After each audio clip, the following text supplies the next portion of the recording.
About one of the most important creatures that man has tamed for his own use, the domestic hen. Let's just see how this bird is different. There are nearly 7 billion humans on Earth, but there are 16 billion chickens.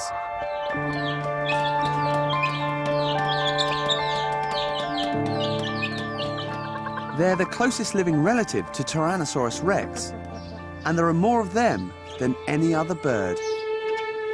Grab it, Jane. Bloody fast! Bloody fast! Yet we know very little about chickens. Ooh.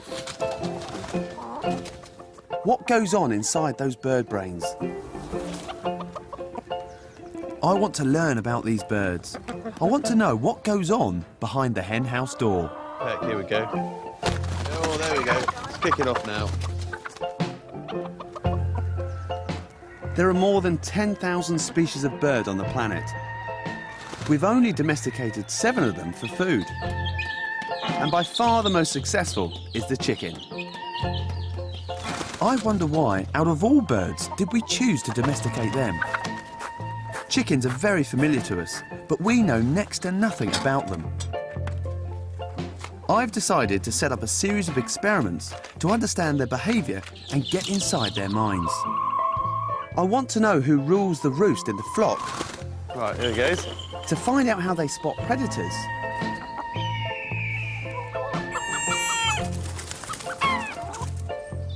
I want to know if there's more to chickens than meets the eye. It's quite crafty, then. They are crafty. Yeah. Oh, yes. What I discover about chickens is going to make us look at them in a very different way.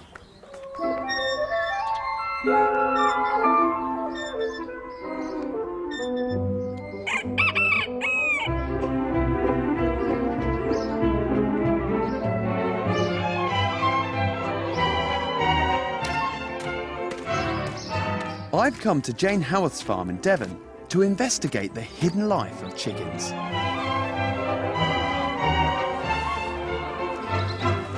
Jane's been rescuing battery hens for the last 15 years, taking the birds and passing them on to people to keep as egg-laying pets. I've bought chickens from her in the past,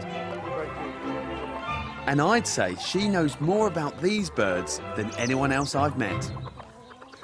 So, Jane, how many chickens have you got here? Oh, around about 100 here, Jim. This is my motley crew, as I call them. And these are all the birds that have come out from the cages, and for one reason or another, they're not quite well enough to be rehomed. So they may have had a broken wing. I've got Winnie here, who's got a broken wing. So actually, she ended up staying. Right. But she's very happy. So I've got a fair few characters. My 2 little cockerels, William and Harry, they keep the girls sort of, you know, under control and look after them a little bit. So they've all got names, then? They have, yeah. They have. Why'd you give them names? They're all individual characters, and that really sort of comes through. You know, occasionally we'll give a hen a name, but her character will be so strong that we'll actually change her name to fit. And are there some chickens that you think, oh, actually, she's really kind, that one's pretty nasty? Definitely, yeah. You definitely get your boss chickens that will You get your sort things bullies. out. You get the quiet ones, and you get the right up in your face ones. Yeah. Jane thinks her chickens are pretty wonderful creatures, but I'm not so sure. When I think of chickens, the word bird brain springs to mind. What on earth has made chickens the most successful birds in the world? I've got chickens on my farm, and they range around and do their own thing, lay a few eggs. But why did we domesticate the chicken in the first place? Why these birds? Why haven't we got billions of geese or partridge or pheasant? It's a bit of a conundrum to me, really. Yes, chickens are tasty and lay eggs, but that's the same for lots of birds. They're relatively small, so they're easy to keep, especially because they can't fly very far or very high. But there must be more to their success than the fact that they're small and tasty. I'm going to conduct a series of tests to uncover their secret lives and abilities. I suspect there's something about their nature that makes them perfect for domestication, and I want to find out what. The term pecking order was first introduced into English in 1925, after a Norwegian professor coined the phrase. But how does a flock of chickens settle on a pecking order? Jane's going to help me find out. Yeah, Scooty Toots. Have some treats. Come on, girls. Hi there, Jane. Hi there, Jim. So what's all this about? This is my hospital, and my little hospital... So you've got a chicken hospital? I do have a chicken hospital, yes. So it's like hen ER in here then, is it? It is a little bit, yes. So you bring in hens here that need an extra bit of care, Yes. and you put them, like I see, all different sort of Yes. enclosures along here. But all around here, though, is it a certain pecking order? You've got one that's spending Yes, a lot I of time have, pushing yes. the others away. Polly is top chicken in here. Yeah. So she's the one that's feeding at the moment. Polly and Shorty, this is Shorty. Yeah. Hello, Shorty. Get first go at the nice bits. So they get first dibs, get in there, get all the Yeah, they goodies do, out, yes. and keep all the other hens out the way? Yes, they will do. And why is one chicken more dominant? Is it a bigger, more aggressive chicken? Or how does it It work? can be a number of things. It can be that she's really super healthy, so she's sort of come up the ranking, she's Yeah. come out of molt, got some nice new feathers. It can be that she's just dominant character, Right. really. Polly is the dominant hen in the hospital flock. But what happens when a new bird joins the group? I'm going to be bringing Dolly in today, actually. She had an old break Right. that she came here with, so I'm going to bring her in here and introduce her to the girls. So when Dolly comes in, will that change this pecking order? Yes, it will, yes. This lot will probably really bully her and let her know that she's the new kid on the block, so better behave. Oh, poor old Dolly. Well, let's see Yeah. what happens then. Jane thinks Dolly will benefit from a brief stay in the hospital. But any new arrival will have to establish her place in the pecking order. Come on, Dolly. You're not going to like this very much, sweetheart. But we've got to take you into the hospital. It's not for long. I know. A bit irritating, isn't it, Dolly? Bit of TLC, bit of Exactly. warmth. A few treats. Yeah, then you've got to contend with all those other girls that already know where they stand. Yeah. Give as good as you get, that's what I reckon, Dolly. Yeah, just like being the new kid at school, though, isn't it? Yeah. So how long will you keep her in for, do you think? See how she gets on, really, Jim. Could be just a few days, maybe up to a week. I'd like to keep her not too long because I want to be able to put her back out. Right. Come on, Dolly. There you are. There we go. Nice bit of food. Oh, she's straight into the food. Yeah.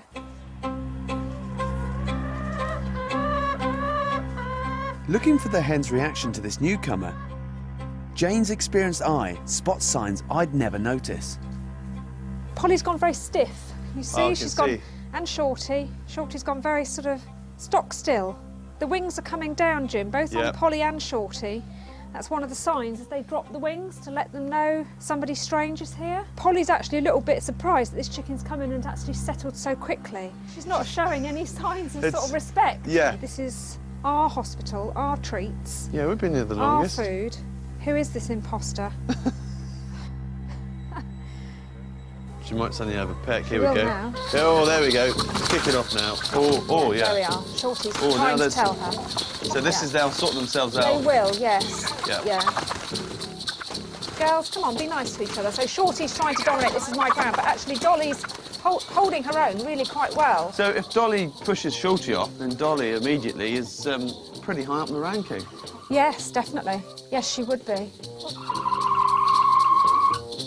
And they're actually communicating, Jim. If you listen to them, they are actually probably quietly swearing at each other. You bleeding, why I order? Shorty will actually invite Dolly to come over and sort of by picking up little bits of straw, little tidbits, trying to fool Dolly that there's something tasty there, just so that she can get her within range and then actually go in for the peck. God, she's quite crafty then. They are crafty. Yeah. Oh, yes. The feathers are really starting to fly now. I knew that roosters could be pretty aggressive, but who would have thought it of hens?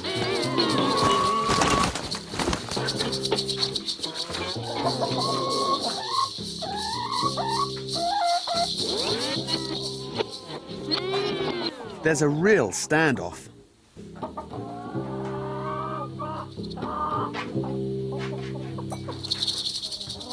But eventually, Dolly backs down.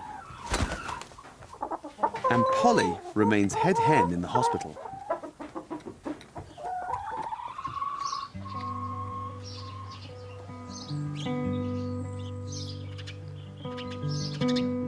I can see how this hierarchy amongst hens helped us domesticate them. And because chickens keep a firm pecking order, it makes it easy for us to keep them in large numbers. But I want to see exactly how these birds communicate. What techniques do they use? Right, let's have a look what we've got.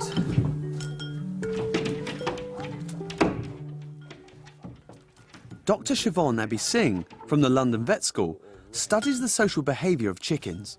She's going to show me how they do it.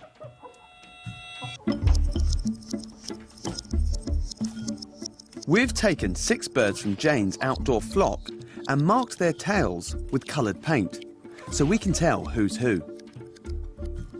At first glance, this just looks like chickens eating round a bowl.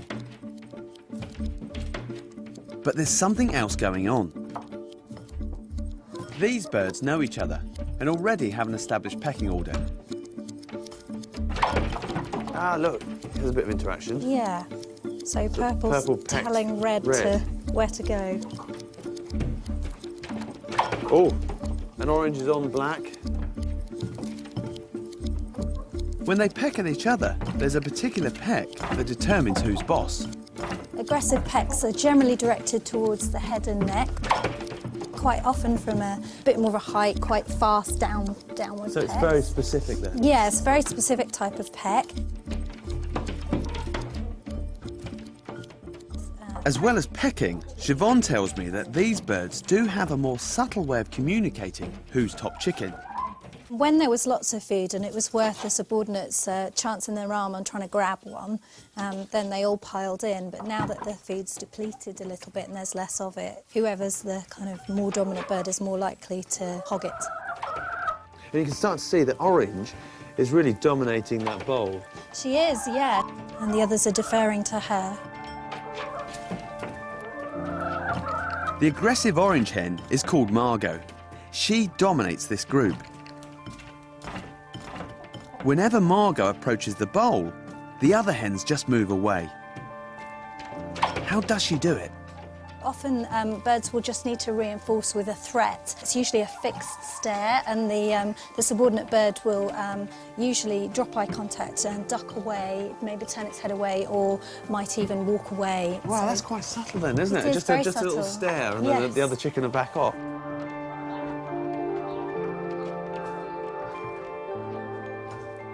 All it takes is a dirty look from Margot and the threat of a peck. And green, that's Bonnie, turns tail. To the untrained eye, this is just a bunch of chickens pecking in a box. But when you study them closely, you can see just how sophisticated and varied their communication is. Every flock has a pecking order, and that means that every chicken knows its place. This reduces the need for fighting every time there's food available. But the way they keep order really impresses me. They communicate and they cooperate with each other. And this subtle communication makes them the perfect birds for us to keep. They organise themselves into flocks, we don't have to herd them about, and they don't look to humans to be their pack leaders. Chickens are easy.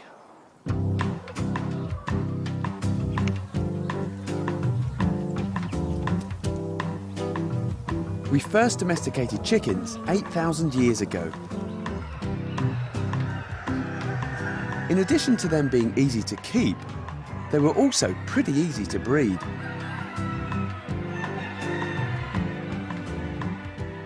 I've been to poultry shows up and down the country, and at every one you can see an astounding array of chickens.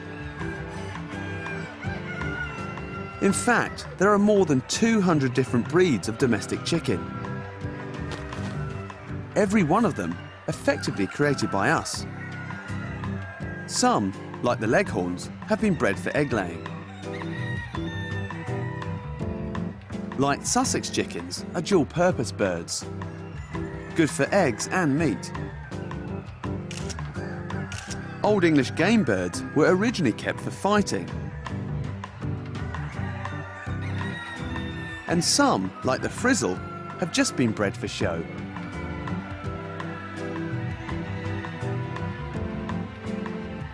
With such a huge variety of chickens of all different shapes and sizes, I do wonder where this species came from in the first place.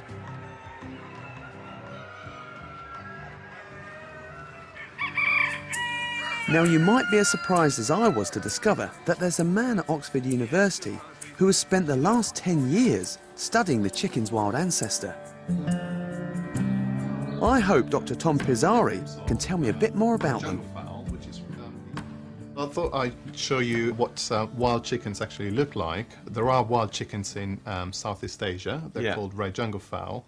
And this is really the ancestral population that produced all the different breeds of domestic chicken. Wow. Isn't it funny, because people don't think of chickens being a wild animal? No, absolutely not. And yet, look, he's displaying exactly the same behaviour as the cockerels out in the paddock there. Yeah, look at that. Incredible. Now, looking at this wild bird here, this is a tropical bird living on a forest floor. Why on earth do we domesticate this animal, the jungle fowl, rather than any other species of bird? They're very social.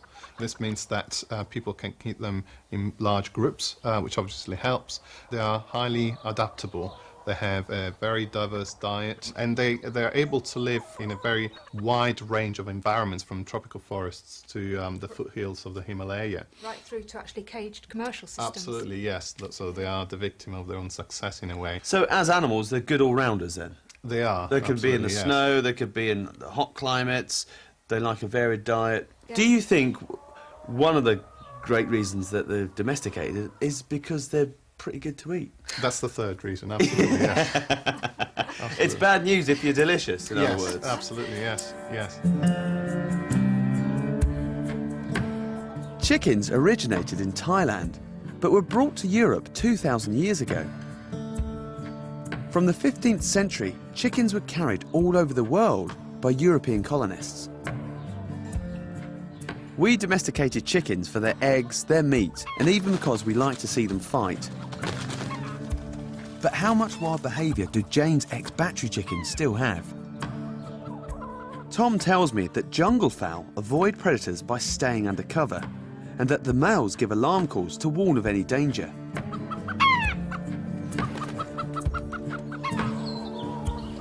I wonder how Jane's domestic birds would react to predators. Will they panic or call to warn each other of the danger? To help me, I've enlisted Dr. Joa Madden, an animal behaviour specialist with a wily-looking stuffed fox, and falconer David Bunkle with Conan, a Harris hawk.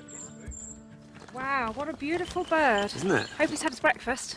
Oh, yeah, should be. Might not be chicken on the menu. No, I hope not.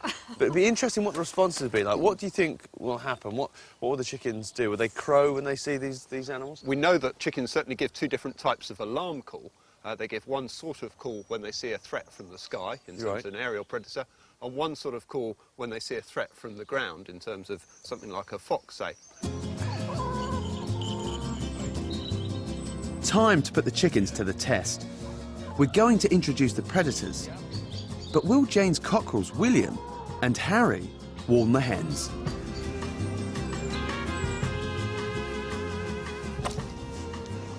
First up, it's Conan the Harris hawk. Facing this cruel-beaked predator, have the chickens met their match? The cockerels should be on the lookout, but are William and Harry up to the job? Right, here he goes. Here he goes. Look at the cockerel.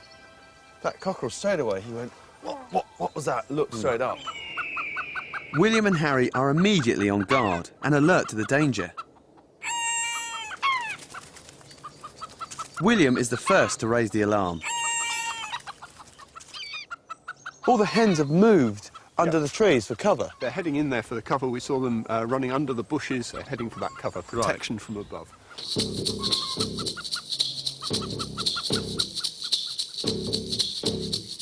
But Conan is a seasoned predator. He'll bide his time until the chickens think the danger has passed. It's almost like he's stalking in there, isn't he? Hopping from tree to tree. Yeah. Still quite calm on the ground. The hens are still pecking around, but the cockles definitely... They know something's happening, don't they? I think they've got a sense. They probably do spend a lot of their time on guard, if you like, keeping an eye out for potential predators. He's calling him in now. Here he comes, look at this. Suddenly, Conan swoops. Because William and Harry had given the aerial alarm call, all the hens were under the bushes and well protected. The flock stays together even under attack. Their keen eyesight means they can immediately detect danger. All the chickens are safe. But how will they react to the fox? After humans, foxes are chickens' greatest natural predator.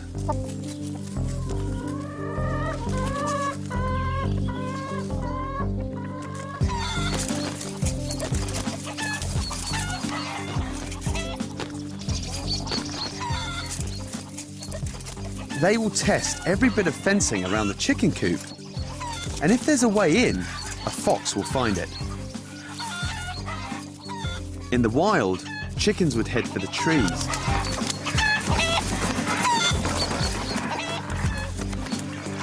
But in a hen house, there's no escape. So Jane's lot should be worried.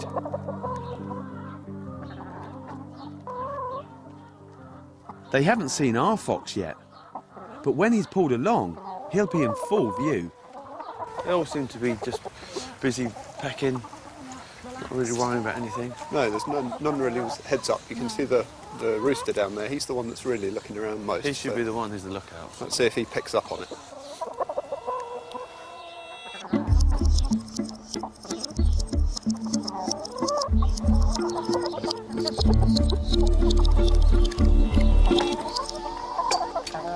Wow, that is an amazing response, isn't it? They're very interested in it. They're not fooled, are they? It's something new in their environment which is interested them. Yeah, they've all extended their necks, haven't they? Yeah, To have a good look. They're having a look up and over, aren't they? But it's a stuffed fox, and they know it. Yeah, they've probably seen real foxes, Yeah. haven't they, moving naturally. certainly. And I mean, that's a pretty smooth-moving fox. I'm impressed that the chickens weren't fooled. I thought even a stuffed fox might send them running. But chickens see movement at double the speed of human vision. Where we see quick movement as a blur, they see the detail. So they can distinguish between a naturally moving predator and a stuffed one on rails in a fraction of a second. And chickens' eyes are even more finely tuned. Their left and right eyes act independently.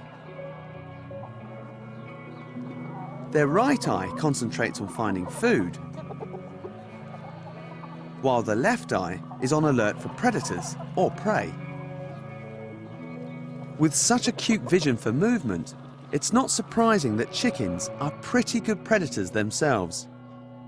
Yes, that's right, chickens hunt. And it's certain death for any mouse or frog that strays into a chicken run. Because chickens will hunt and kill with devastating speed. When Minnie catches her prey, she'll run with it to get away from the others and keep the meat to herself.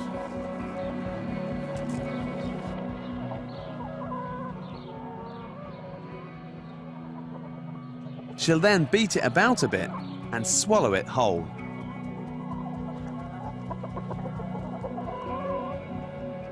There's still a fair bit of wild behaviour in these domesticated birds after all. Despite Harry's enthusiastic attempts to mate with Minnie, hens don't need cockerels around for them to produce eggs.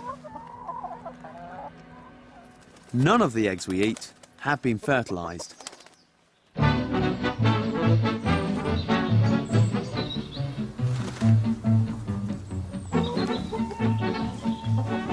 A big factor as to why we keep chickens is, of course, the fact they do lay eggs. A source of protein that we don't need to kill the bird to get at. We eat 30 million eggs every day in Britain alone.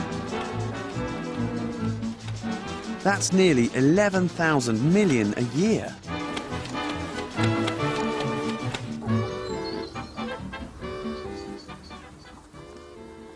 Now, everyone knows that hens lay eggs, but how is an egg formed inside a chicken? Well, I'm going to show you using this snooker ball and this section from a pair of tights. Now, the yolk is released from the ovary into a structure called the oviduct, and you must imagine that this is inside a chicken. Now, once it's released, it passes into the oviduct, and it hangs around for about 15 minutes, and this is the time where the yolk can be fertilised or not. It then travels on a bit further down its journey to an area where the white of the egg is added, the albumin. So you can imagine, this is the yolk, there, and that contains all the moisture that the developing embryo is going to need. Now this structure moves further down the oviduct till it gets to an area where two membranes are stretched over it to form this, which is a bit like a squashy egg, really. Now, I've made this by leaving a hen's egg in vinegar for a couple of days. And if you look closely, you can see the yolk inside moving around.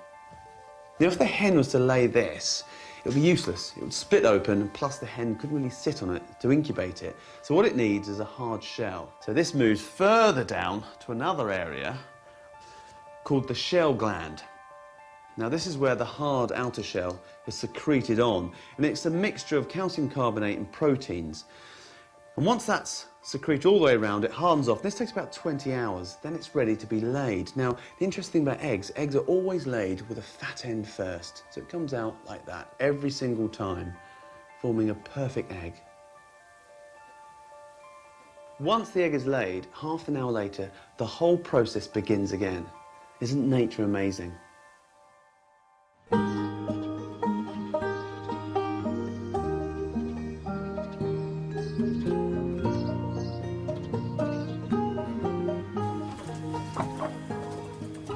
The hens are turning in now, all going home to roost.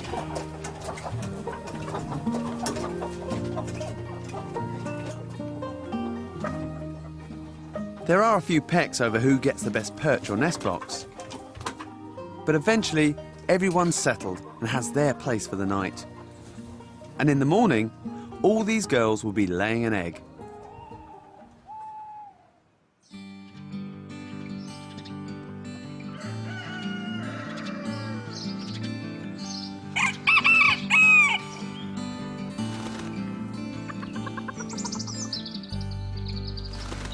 So far, I've discovered that chickens have a rigid pecking order and can avoid predators well. But now, I want to find out if they can learn new things. Just how clever are they?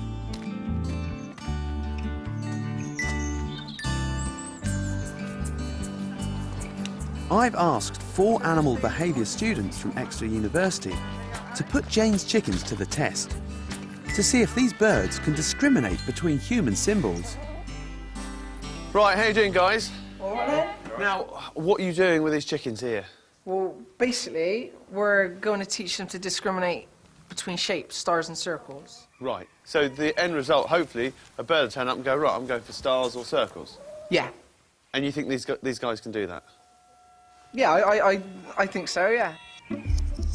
So the students are going to train Jane's chickens to discriminate between stars and circles, to find out if the bird brains can learn quickly or not. We're using food to motivate the chickens.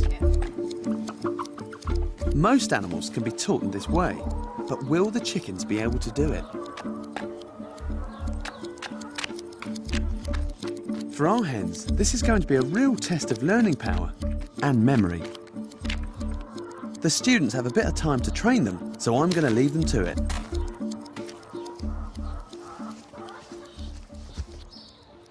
Jane runs a very efficient operation here, but there would be no need for her to rescue these birds if we hadn't changed the way we farm chickens in the last 50 years.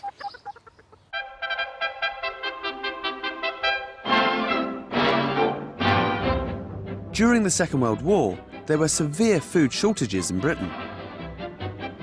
Eggs were rationed, and for much of the time, only imported powdered egg was available. After the war, there was a huge drive to increase domestic food production, and chickens were seen as a big part of the answer. In the 1940s, chickens were a common sight in the British countryside. They were mostly kept for eggs and would only be killed for meat when the egg-laying days were over. Chicken was neither a common or particularly cheap meat. Until the 1950s, rabbit was more popular on British dinner tables. But in 1953, a British farmer managed to introduce a new hybrid chicken from America into the UK. It was specially bred for a new way of rearing chickens, the factory farms. On these farms, there were two types of chicken, one for eating and one for laying eggs. And today, no chicken we eat has ever laid an egg. There was a revolution in the British diet. In 1950, British consumers only ate 1 million chickens a year. By the 60s, it was a different story. 200 million chickens get eaten every year in Britain. A further 60 million spend their lives laying eggs. Enough, it's reckoned, for each of us to have an egg a day, every day of the year. Chicken became central to the British diet. The new intensive farms became the main method of rearing chickens. Humans have shaped and changed chickens enormously. We've changed how quickly they grow and how frequently they lay eggs. But how far have we changed their nature?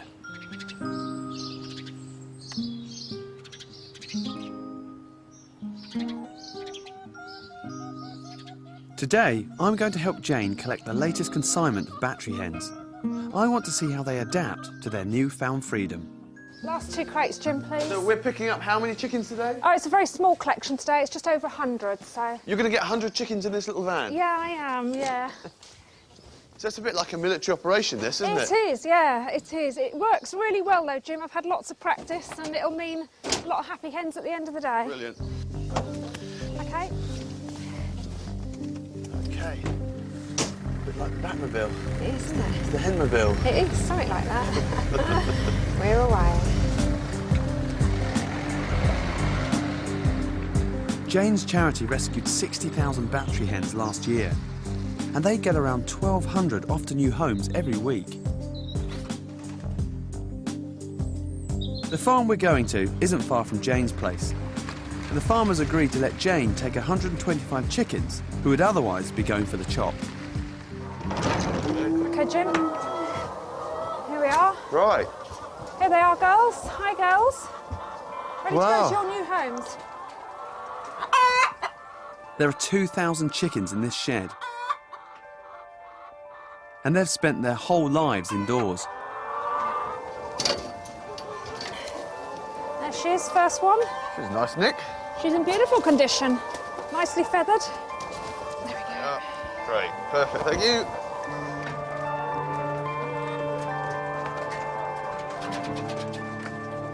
After 18 months as egg layers, these birds become less productive. And if they weren't going with Jane, they'd soon be turned into cat food or chicken paste. All right, Flapper. There you come. Your turn. Right. Not a lot of room for them in here, is there, really? No, it's a little bit tight, but, you know, this is how caged eggs are produced, Jim. And it's not just the eggs you're buying in a box of 6 eggs, it's all the stuff that goes into, like, mayonnaise and... Yeah, 60% of the eggs from these birds go into processed foods. Cakes, pastas, mayonnaise, as you say. It's hot in here, it stinks, and the noise is unbelievable.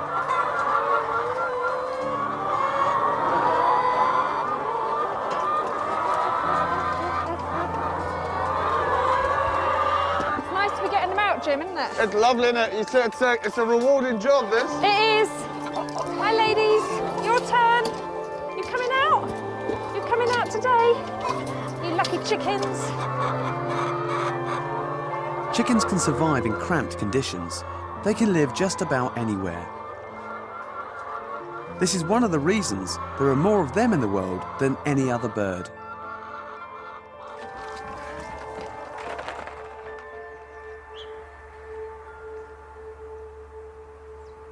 After the dust and noise, it's a relief to get outside.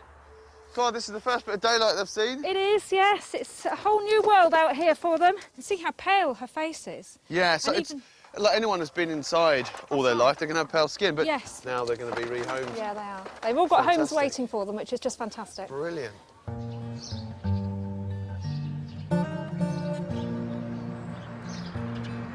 I can't wait to see how these birds react to being in an open space for the first time. The chickens' new owners will be arriving in the next couple of hours, so we'll get these girls out in the barn and let them adjust to life outside the cages. Come on, girls.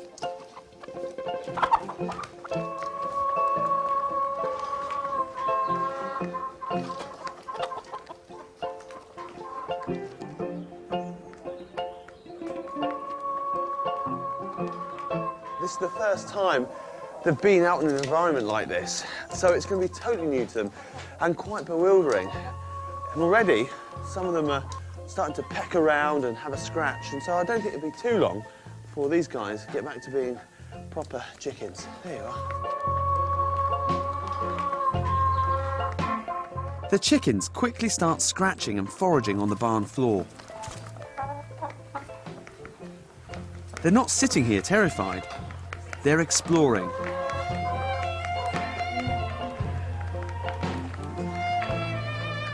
Their natural behaviour appears almost instantly. But one last thing we need to help them with are those claws. Next stage, Jim, is a bit of toenail clipping. Right, because some of them have got pretty long nails, haven't they? Yes, they have. Yeah, they've been living on a wire floor for the last 3 years, so Yeah. obviously there's nothing for them to naturally wear down the claws. Yeah. Right, so if I catch some up, Yes, please. you'll do the cutting. I will. Oh. Wow. Oh, this one's got long. This one's like a witch. Look at the claws on that one. She's been growing these all year, look, Jim. They're real long claws. She wouldn't be able to scratch around easily with nails that length, so it's just a very simple operation. We'll just clip that off. She'll never need to have them done again because, of course, as she now becomes a free-range chicken, she'll naturally keep them down. She'll scratch Yeah, around and that's right. keep her own Yeah, toenails down. definitely, yeah.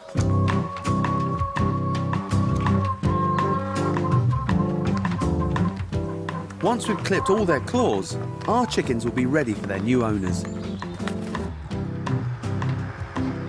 Jane has a waiting list of eager chicken keepers, and they get the nod when any new birds need a home.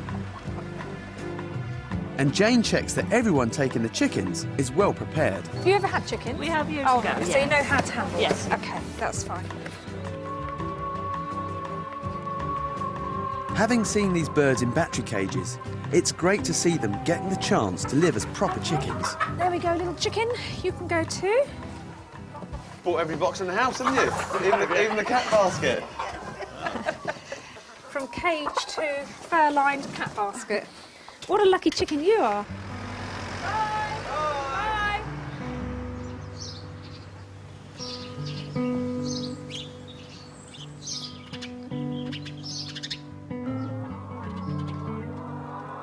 There are some of Jane's chickens that can't be easily rehomed. Some of them are injured and some are sick. But one of them has a bit of a strange problem.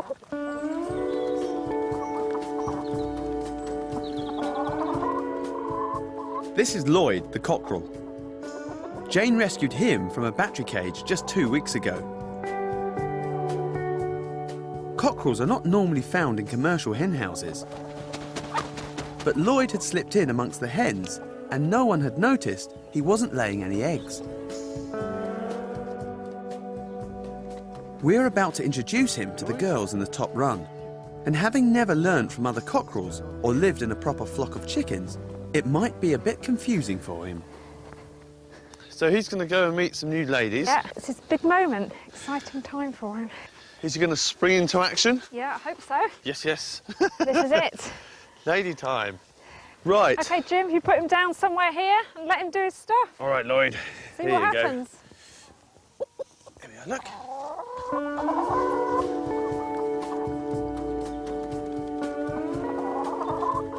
And have these ladies ever seen a cockerel before? No, they haven't. So he's something completely different. He is, and they're all coming over to sort of like see what kind of specimen he is. And they've never seen something with such a fine pair of wattles as he's got, sort of dangling Lovely down pair of there. wattles, isn't he? And he's got lovely plumage as well. He has, He's handsome. yeah, he is, yeah. Both the hens and Lloyd are a bit wary at first.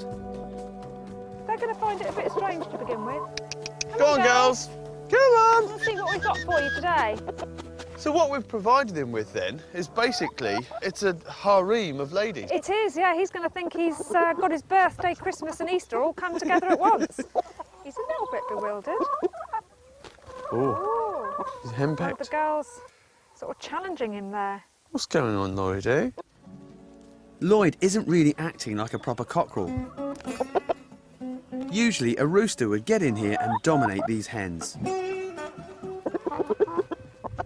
He should be attracting the girls over for titbits and letting them have first go. But no, he's eating all the food himself. At the moment, they're almost challenging him. They look real Oh, funny. now look. Come on, Lloyd. So she must be the dominant hen in Yes. his flock. But he's the cockerel. Lloyd's got to Yeah, he's a stand bit up for taken himself. aback. Look. He's like, hang on a minute, this is Come not going to on, happen. Come on. Come on, Lloyd. Lloyd.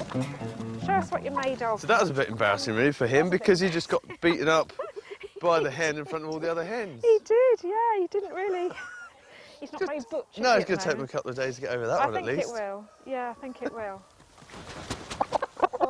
There's something else very strange about Lloyd. Normally, all cockerels would be killed at chick stage before getting near a battery farm. So what's going on? Probably Lloyd either slipped the net, or it could be that he actually started life as a hen. What, and then changed into a Yes, cockerel? yes, it does happen. That is With incredible. the crow, the lot. It's astounding to think that Lloyd may have started life as a female, but Jane tells me that she's seen this happen before. Back in 2008, one of her hens started crowing, grew spurs, a coxcomb and wattles, and ended up a fully fledged cockerel. George the hermaphrodite chicken became a tabloid sensation. I really want to know if Lloyd is one of these rare sex-change birds. It would be amazing if he was. But how can a hen become a cockerel? This remarkable transformation can happen when one of the chicken's ovaries is damaged. That causes a jump in testosterone, making the hen grow new plumage, spurs, a wattle and comb. Sometimes they even crow, but they can't reproduce. Once Lloyd's settled down, Jane can take a few feathers off him and send them for DNA analysis. Then we'll find out if he's all man or a little bit of a lady. Having never been with his mother or in a flock, it would take Lloyd some time to adapt. Jane has another two new free-range boys, Bjorn and Benny, to put in with her hens. Now we'll see how cockerels should behave towards their flock. But first, we're going to have to catch them. You go round that sort of corner. Yep. I'll come in this way. Right, so if I go round here, and Yes. I'm moving down towards you, Yeah. you move in. Go in. Right, okay. Good.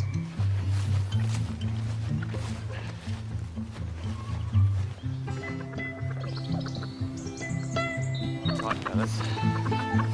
If only they knew what we're trying to do for them. I know. A bit more further down, a bit more down, a bit more down. Come on, Jane, grab it, Jane. Bloody hard! Bloody hard!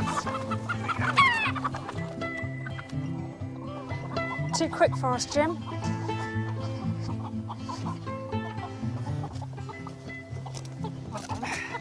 You got one? Yeah, got it. Okay, so these guys are going to have a really pleasant surprise. Yeah, so how many girls have we got in there for them? Probably about 15, 20. Right, 15 girls to Two two cockerels. cockerels. That's not a bad ratio, is it? No, not too bad. No, just hope these guys have got some manners. Gentle with the hens. They're not Right. used to active guys like these. Pop them straight down. Ready? Okay, here we go.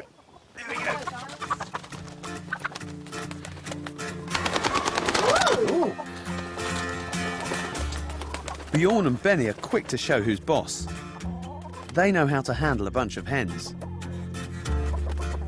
That's the one I think might do some of the jumping, and he's looking at them in a certain way. He has got the glint in his eye. And the cockerels do have a few tricks up their sleeves when it comes to attracting the ladies. They do sort of let them know when there's some particularly tasty sort of tidbits. As they're sort of rootling around, if the cockerels find something that's a particularly tasty morsel, Yeah. They won't eat it themselves. They'll actually make a little tick, tick, tick noise and attract the hens over. Right. And that sort of obviously is nice for the girls and gives the boys an opportunity to sort of... Yeah, because it's not a one sort of way road, is it? Because the cockerels will pick some food up and keep dropping it for the hens. That's right, yes. But when the hens get close enough... Yeah, they're in. Yeah, they're they in do for their the job. mount. Yeah, they do their job, yeah. Procreation. Well, after a while, these guys are going to get used to their surroundings, and then they should try and mount all these hens. Yes, they would do, yes. Right. Spreading their genes, basically, as far as they can. Yeah. But as Bjorn and Benny strut their stuff, their presence has caused upset in the neighbouring run. Jane's bantam cockerel, William, is not happy with love rivals moving in next door. I mean, he is beside himself. Yeah, he's because not we've happy. collected all your best-looking hens Yes. and let these two strangers in. Yes, he's not a happy cockerel this he's morning not. at all. And he will defend his position here as best as he can, even though size-wise he's a lot smaller. Yeah. He will do his utmost to see He'll these take two on, off. Take on these two, Yes, he would. even through Yes, the wire. Yes, he would, yeah. And that's exactly what happens.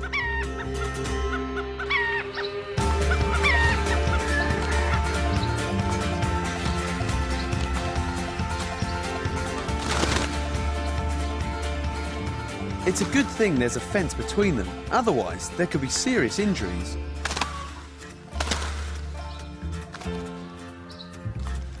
When cocks fight, their wings go down and their ruffs go up like lions' manes, making them look bigger and more impressive.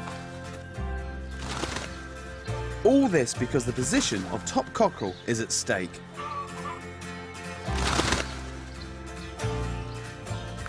Cockerels can be pretty aggressive, and watching these two fight makes me think about why we might have domesticated chickens 8,000 years ago. It might not all have been about eggs and meat. People would have seen chickens fighting in the wild naturally, and that would have appealed to our bloodlust. And maybe that's the reason why we took them in the first place. Eventually, they both back down. Feathers may have been ruffled, but they still have their pride. William will stay king on his side of the fence and warns Benny to stay away.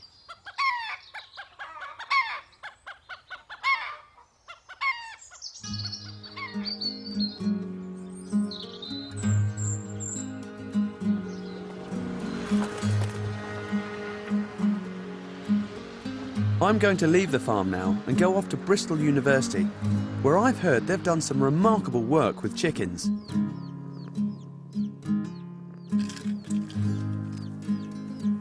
Professor Christine Nichol, an expert in animal welfare, has studied exactly how hens teach their chicks.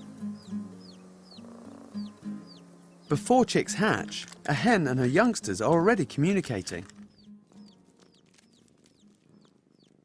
The chicks cheep to each other, and the mother hen makes reassuring noises to let them know she's there. The family bond is made long before they emerge from their shells. Right, how are we getting on? How are the eggs? Yes, she's doing really well. We think we've got at least one chick actually hatched already. She's quite protective, I imagine. She's definitely protective. I can see they've got the gloves Yeah, on. I've got my gloves on. So I'm going to give it a go. Yeah. Just have a little look underneath. There, yeah, that's not overly happy. No, but that's fair enough, because I am... Look. Oh. Yeah, Yeah. look at that, look. That, our first chick. Fantastic. She's obviously not going to be very pleased. Can I have Yeah. the tiny little things, aren't Yeah. they? Look at that. Just beginning its life, Yeah. but yet... But she really wants that one back. We've got to put it back. Just want to put it back and that's it. She's a good mum. Now, when the chicks hatch, their eyes are open, they're running around, they're pretty independent, they're able to feed themselves as well, aren't they? Yes, these chicks, when they hatch, they're very much ready to go. Yeah. So they hatch and they're able to do most of their behaviours almost straight away. Chicks hatch fully feathered and mobile. But their relationship with their mother is also important. Professor Nicol has conducted a study showing that mother hens will actively teach their chicks and point out when they're doing something wrong. Previously, this behaviour of pointing out mistakes had only been observed in primates. If a mother hen is trained to expect mealworms in a yellow bowl, when she sees her chicks eating from a red bowl, she will observe their behaviour as wrong and try to correct it. She calls them away from it, pecks in the yellow bowl and displays tit-bitting behaviour, picking up bits of food and dropping them. Her aim is to attract the chicks to yellow. But the chicks pay no attention at first. She will also bill wipe, rubbing her beak on the floor next to the yellow bowl, all to attract the chicks to eat from yellow.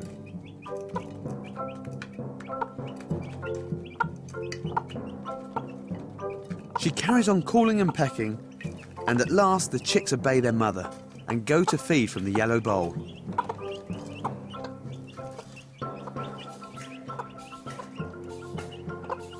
Although they know that the red bowl has mealworms in it, they reject their own experience and follow Mum.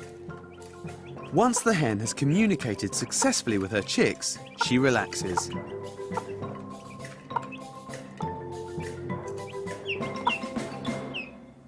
But can chickens learn new behaviour from humans?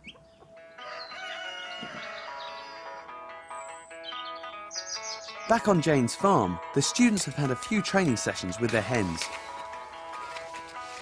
We wanted to see if they could accomplish a feat of memory and learning to distinguish between different shapes.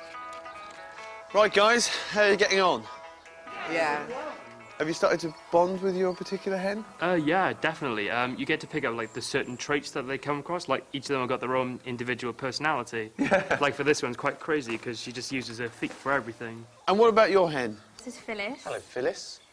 She's had really good concentration from the start, and she doesn't wander off. She stands. I love that idea of a chicken having a lot of concentration. Yeah, she does. does. That's fantastic.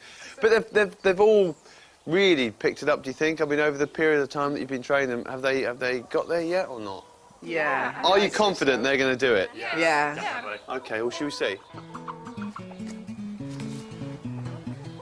This is how the students trained the chickens. First of all, they put live mealworms in a tray. The chickens learned that the trays contain treats. Then they covered the holes with paper so the chickens couldn't see the worms. The chickens remembered that the tray contained a treat. They quickly learnt to peck through the paper to get to the tasty mealworms. Then came the tricky stage. They introduced shapes and only put the worms under the shape they wanted the chickens to go for.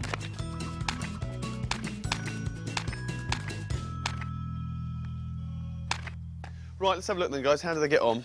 Let's have a look at yours. Now, yours was just after circles. Yes. Right? Well, look at that. That's a good one. That's a good one.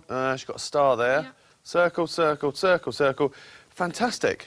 Yeah. She only got it wrong on one star. Yeah, that was second to last, so she only had like one more to go. Yeah. So these two next to each other, maybe I can, because she went like this, this, and this. And that That's order. amazing, though, isn't it? Yeah. That is absolutely I amazing. think she's come pretty far now. She has, she has. And what about yours? Pretty pleased with that. Oh, that is one clever chicken. Look at that. In just 3 training sessions, the hens learned to recognise that they would only find worms under the symbol they were trained to go for, whether it was stars or circles. The speed of chicken learning is exceptional, and once they've learned which shape to go for, they can get round the box in less than 40 seconds.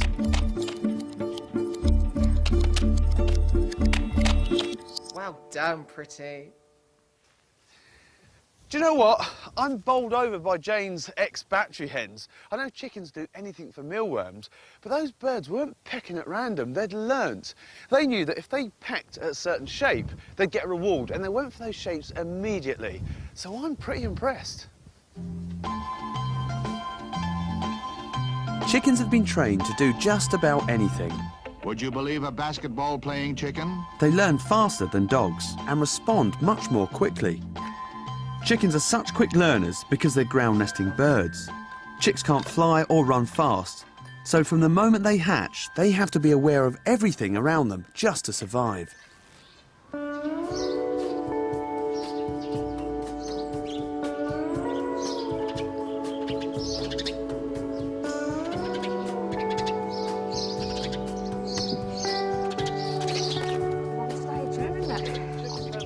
It's my last day on the farm, and Jane's got the test results back for Lloyd the reluctant cockerel. And it turns out he's not a sex-changing hen after all. Yeah, look, there he is. Yeah. Oh, he's looking better, isn't he? He's not doing too bad at all, yeah. He looks a bit more sure of himself now, He does, doesn't yeah. he, now he knows Yeah. his results? His legs aren't good. He's still a little bit wobbly on his Yeah, leg. he's got that sort of comic walk, hasn't he, Yes, still? he has, yeah. Ministry of silly walks. Yeah. But he's, you know, he's been in a cage, so it's going to take him time to sort of build his muscle tone up, I think. He's moving around a lot more. His Yeah. comb looks lovely and red. He does, yeah. He's actually really looking quite healthy. And actually, he's integrated with the girls really well. He's learning to communicate with them better. But has he integrated as just another chicken, or has he integrated as a cockerel? You know, dominating the females, telling them where to go, here's food, trying to mate with them. It's a halfway house, actually. Is it? Yes, it is. He's actually displaying some cockerel behaviours. Right. But they're not terribly strong. For example, if I throw down some of this food, Yeah.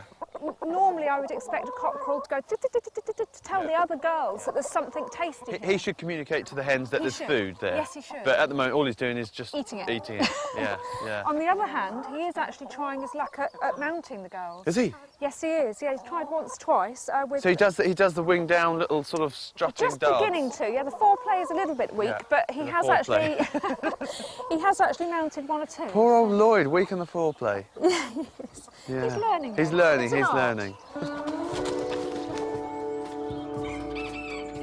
When Lloyd arrived here, he had no idea how to behave as a cockerel. But his instinctive wild behaviour is gradually coming back. But the hens seem to like him, and I think he's well on his way to becoming a proper cockerel.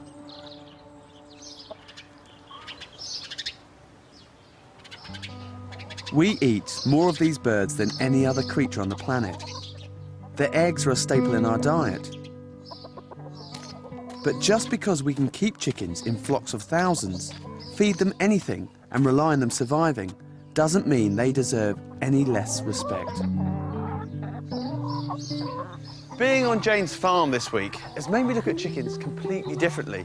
And if you think about it, despite human beings domesticating them for 8,000 years, most chickens could step back into the jungle tomorrow and survive quite happily without us. Because beneath those familiar feathers still remains a wild and instinctive bird.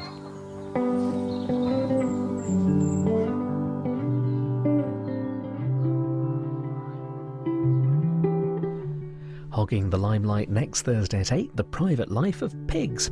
BBC 2's bringing the past to life next tonight with a long-forgotten revolution in medicine. A fascinating new series opens the doors on the Victorian pharmacy. While on BBC 4 now, an insight into the life of Chinese children today in Shanghai Tales.